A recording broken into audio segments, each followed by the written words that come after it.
ఓం సహనావతు సహనౌ భునక్తు సహ వీర్యం కరవావహై తేజస్వినావధీతమస్తు మా విద్విషావహై. ఓం శాంతి శాంతి శాంతి. సదాశివసమారంభం శంకరాచార్యమధ్యమం అస్మదాచార్యపర్యంతం వందే గురుపరంపరాం. ఓం శ్రీకృష్ణ పరబ్రహ్మణే నమః. శ్రీమద్భగవద్గీత అదః చతుర్థోధ్యాయః జ్ఞానకర్మ సన్యాసయోగః. ఇవాళ 4వ అధ్యాయంలో 21వ శ్లోకాన్ని కాస్త అనుకుందాం. నిరాశీర్యత చిత్తాత్మా త్యక్త్వ సర్వ పరిగ్రహః శారీరం కేవలం కర్మ కుర్వన్నాప్నోతి కిల్బిషం.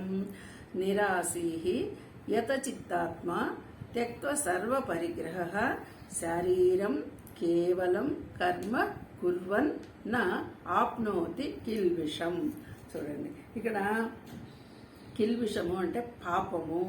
అంటే ఎట్లాంటి పాపము? ఈ శరీరం ద్వారా మనము చూద్దాం.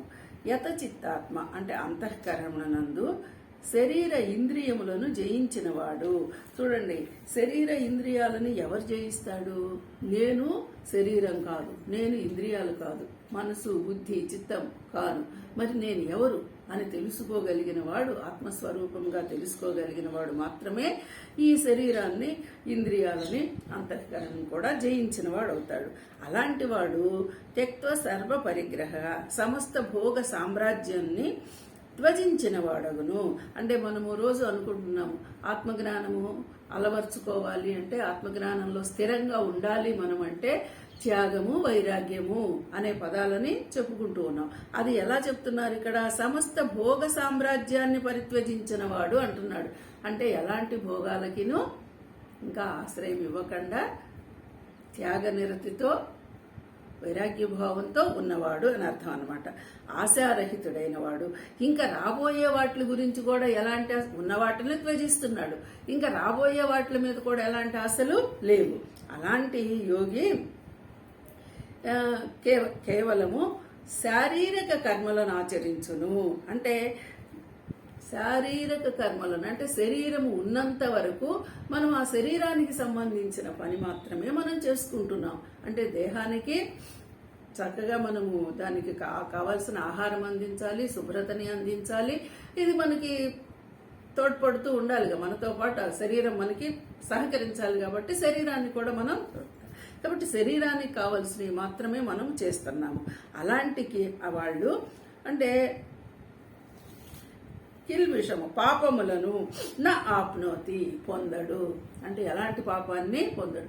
ఆత్మజ్ఞానాన్ని అర్థం చేసుకొని తాను పరమాత్మ భావంతో వైరాగ్యము త్యాగ నిరతితో పనులు చేస్తూ ఉన్నప్పుడు ఆ పనులు కూడా కేవలము శరీరానికి కావలసినంత వరకు మాత్రమే. ఎండకి ఆశ్చాదన కావాలి, శరీరానికి చలికి కావాలి, సుఖ దుఃఖాలను సమంగా తీసుకున్నా వాటిల్ని అనుభవించేటువంటి శక్తి కూడా ఈ శరీరానికి ఉన్నది అని మనకు అర్థమైనప్పుడు దానికి రక్షణ కూడా కావాలి. అలాంటిది మాత్రమే చేయాలి, అంతే. అలాంటి వాడే అలాంటి పాపాన్ని పొందడు.